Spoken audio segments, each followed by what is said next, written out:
Hi, welcome to Dharma.tv. I'm not in the studio this week, so the show will be a little bit different. But as usual, I would like to begin with meditation, 1 minute. And if you would meditate with me briefly then, please.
Okay. Well, I have an interesting question tonight, and I would also like to begin to discuss and more clearly define emptiness and our perception of emptiness. Emptiness, as we know, is clarity. But what some of you don't know is that emptiness is change, constant change. So we can say then that things are always changing in emptiness. We can further say that change really is the result of movement in emptiness. So we can say that emptiness then is clarity and movement. Now, this movement is not perceptible, and the clarity is not perceptible in the ways in which we might say, well, I can't see the clarity, I can't see the movement, but I can experience the clarity and I can experience the movement. Humans are very involved in their senses, eyes, hearing, so seeing, hearing, tasting, touching, smelling. And we feel that this is, the world is comprised of this. But really, what we really experience is emptiness.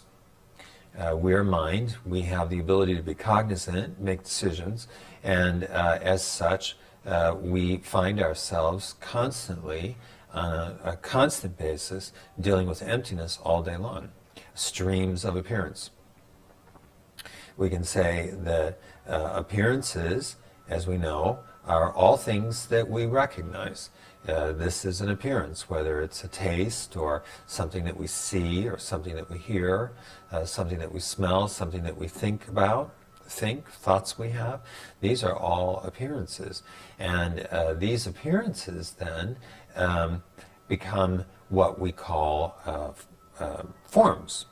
So we make this statement then, we say that emptiness is form and form is emptiness, because we cannot perceive of emptiness in any other way than in a form, some sort of a form. Now, these forms, though, are brought about by the constant movement in emptiness. So we can say then that there is a constant level of movement in emptiness. So there are 4 statements here that I'm going to read, and we'll talk about each one. The true nature of mind. The true nature of mind is the continuous perception of movement in emptiness as form.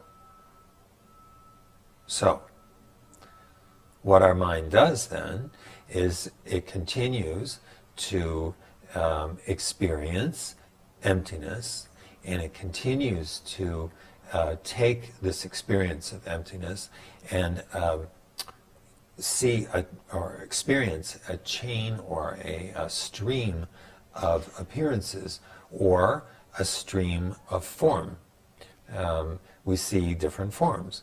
The blue sky, the soft sound, the loud sound, the various things that we experience, the taste of something, feeling cold, feeling warm, all of these things then are things that we experience. And as such, this experience, we generally become critical of these experiences. We generally divide these experiences into good experiences or bad experiences, good appearances or bad appearances. We can do this in many, many ways, many, many ways. We have a very dexterous mind, and it has endless ability to interpret the movement of emptiness and criticize it, be critical, divide it into good and bad. So then this statement, the true nature of mind is the continuous perception of movement in emptiness as form. So we are continually seeing form, and we are continually perceiving something on a regular, steady state basis. So we can say then that this movement in emptiness is something that is actually a steady state. It is something that never changes. The movement of emptiness is exact from moment to moment. It is like something of the same color. It is like something of the same energy. It is movement that does not waver. And we experience these appearances all day long because our mind takes this movement and basically perceives things. Now, so the second statement, the inherent movement in emptiness initiates rising conceptual thought forms. So we take this movement and our perception of it, the way that we perceive of it, we take this movement and we therefore initiate these conceptual thoughts that we have rising, or forms. So if you like, you can see them as conceptual or concepts, you can see them as thoughts, you can see them as forms. So if we see something with our eyes, we tend to give that a form. And we tend to think it's quite solid.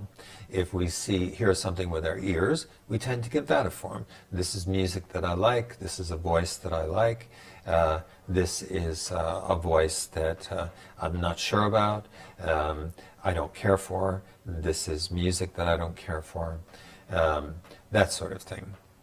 This is a sound that makes me think of a long time ago, this is a sound I've never heard before.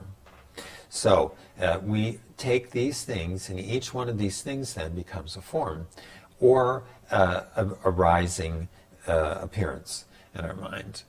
And we tend to follow these. And of course, this is by following them, we miss the other appearances that are around us and that are happening at the same time. If something happens and you become angry, you're only fixating on that situation, that appearance that's rising, that form, that's what you're fixating on. And you're missing everything else that's going on at that time. So by fixating on things, by following these appearances that rise, by following this, then what we're doing is we're missing everything else that's going on at the same time. Because we can only think about one thing at a time. Now, the third statement is the mind's recognition of these forms as one of separation results in dualism and suffering. So we have the steady state of energy. We have the steady state of movement and emptiness. And we're taking it and we're having all kinds of interpretations of it all day long about what it is and what it isn't. We're seeing many forms, but the one thing that we can say about it is that it is constant, it never changes, and, it's constant, the intensity of it never changes, but we take the movement itself and constantly invent forms with it. That's what our mind does. Now, however, we tend to see ourselves as separate, and so if the mind's recognition of these forms as one of separation, and we see ourselves as separate, then we're immediately going to become dualistic and to suffer from this situation. So then, let's say we feel separate. What does that mean? Well, separate means we need to explain ourselves, talk about ourselves, tell others who we are, tell ourselves who we are, be critical of ourselves, be critical of others. All the things that go along with the idea that we are not interconnected, that we are not the same, that we're all different. Well, one individual is very young, one individual is very old, one individual comes from this place, one individual comes from that place. This allows us, this sense of separation allows us to manifest all the things that are troubling in this world. Wars, fighting, understanding that others are not like us, having this idea that others are not like us, having this idea that others are foolish, having this idea that we can pollute the earth, that we can take the life of other creatures with impunity, that we have a right to do that. All of these things come from a place of separation. All of these things come from a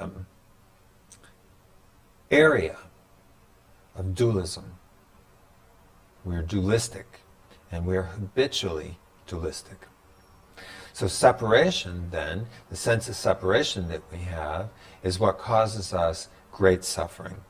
And it brings about dualism. That's how it functions. It functions in a dualistic fashion, that we are different from others. And as such, this leads us to all kinds of conclusions. Now, the fourth statement, the mind's recognition of form as transparent, blending into the next, and having no basis in fact, results in enlightenment or complete awareness or wisdom, enlightened wisdom. So, now, what do we have here? We have emptiness that is clarity and movement, period.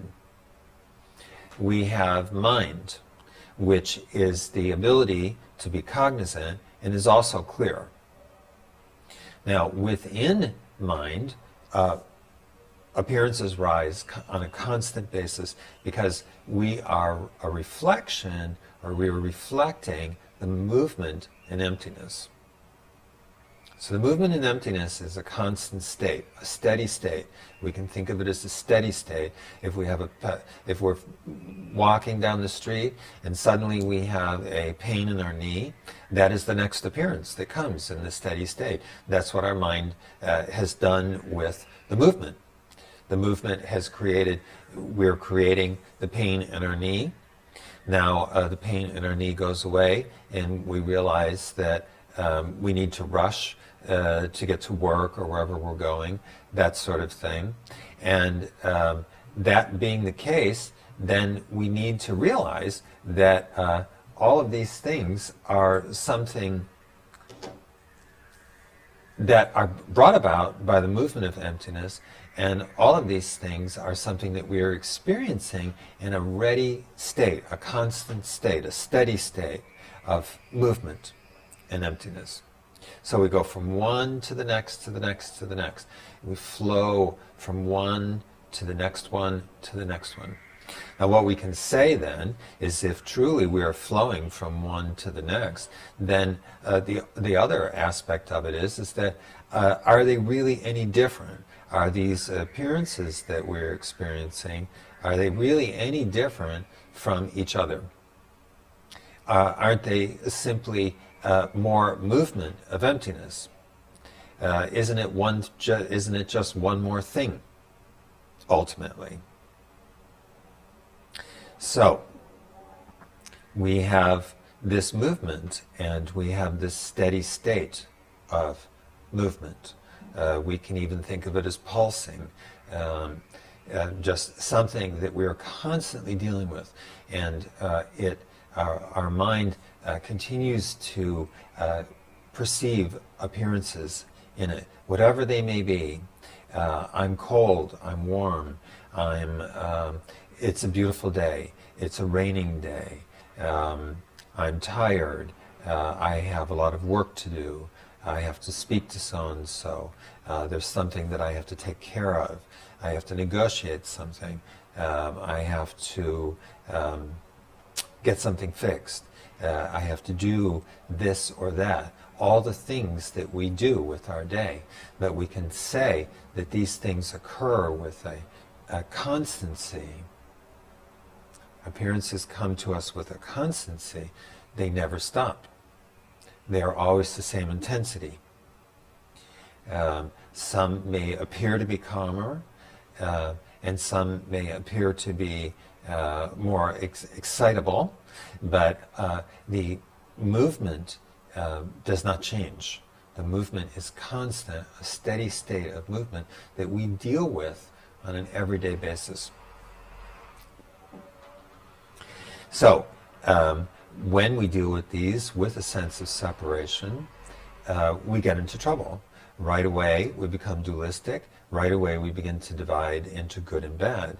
If we find ourselves saying that something is good and that something else is bad, immediately we have become dualistic. If we make it our practice to go through the day and refuse to say to ourselves, well, in some form or another, that's good, I like that. Or refuse to say to ourselves in some form or another, that's bad, I don't like that. Now, good and bad can be, in some simple way, it can also be, that's nice, or I really want one of those, or I would never want one of those, or that's awful, what a person that is, that I will laugh at that person. But by doing that, I'm saying that I'm putting that in the bad pile. So if we go through our day and we refuse to acknowledge something as good, and we refuse to acknowledge something as bad, we find ourselves in a very unique place. We find ourselves in a place of not making judgments. When we can truly not make judgments, then we cut the root of duality. So, it begins, though, with the steady state of movement and emptiness, and our reaction to it.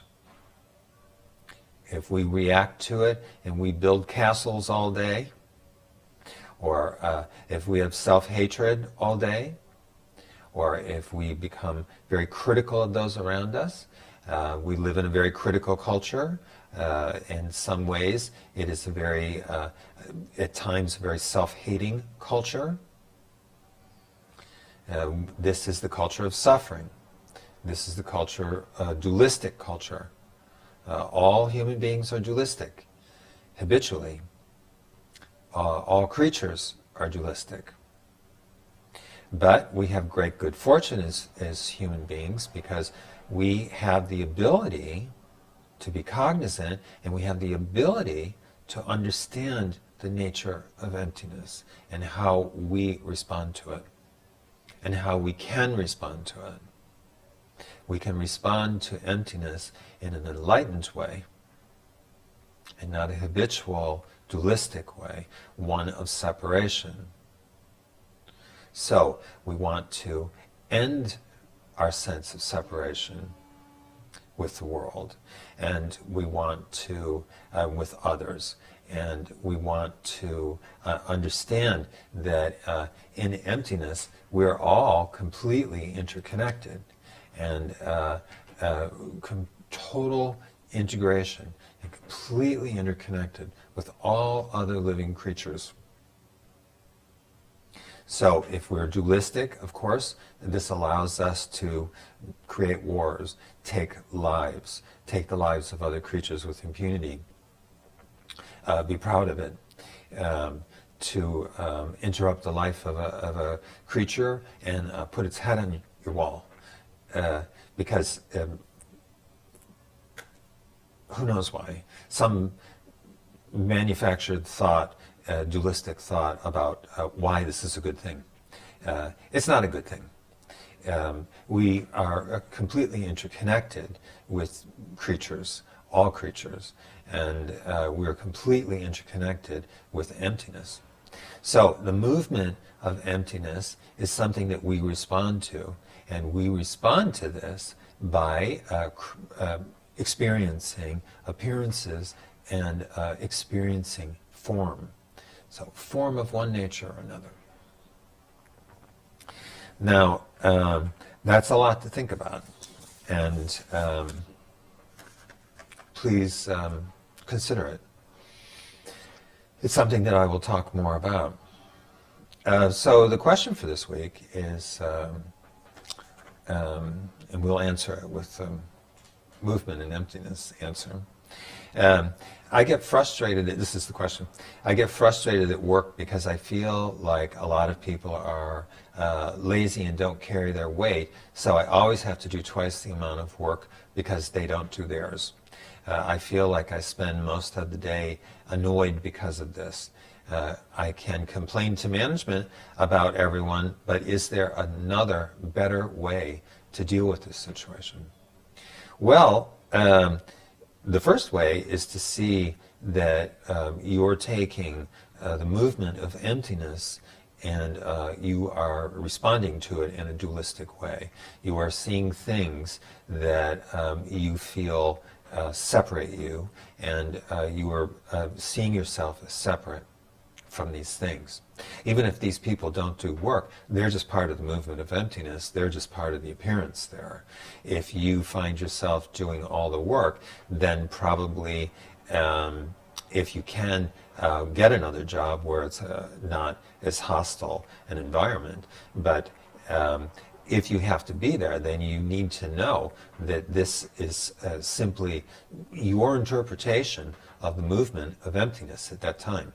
Remember, this movement can strike us in any way, but the movement itself is always the same. What makes these differences and what makes the appearances is us. We make the appearances. If we are dualistic, we find ourselves being very unhappy. If we're feeling separate from others, we find ourselves taking these actions that are the actions of a person who feels separate.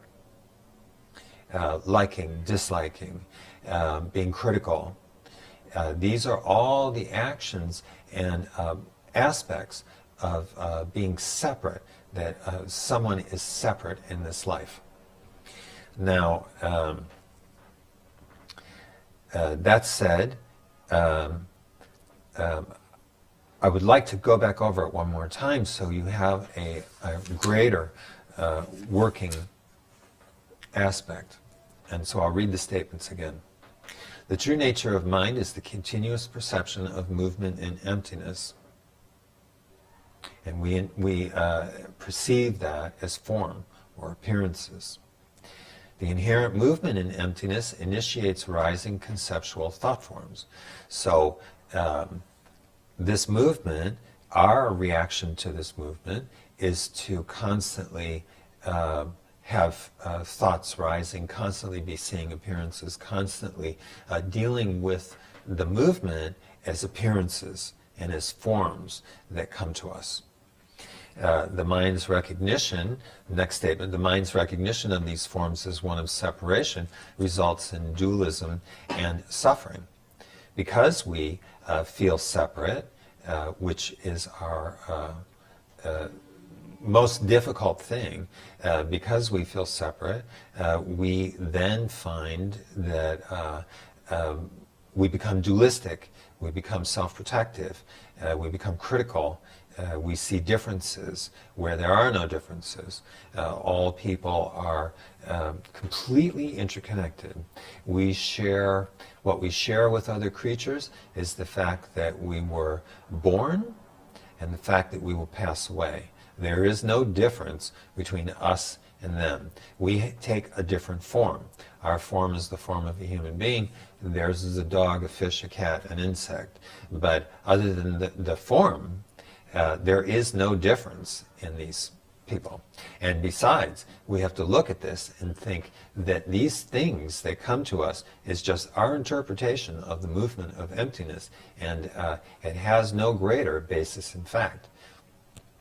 So, the last statement, how the mind's recognition of form is transparent, blending into the next and having no basis in fact, then results in our becoming enlightened, or completely aware, or enlightened wisdom. So, movement. The movement is constant. Its intensity never changes. Our interpretation is form. That's what we do. We see these forms as appearances. If we feel separate, if we have a sense of separation, then we become dualistic. So, I will talk more about this in the future. And for tonight, I would like to say bye-bye. See you next time.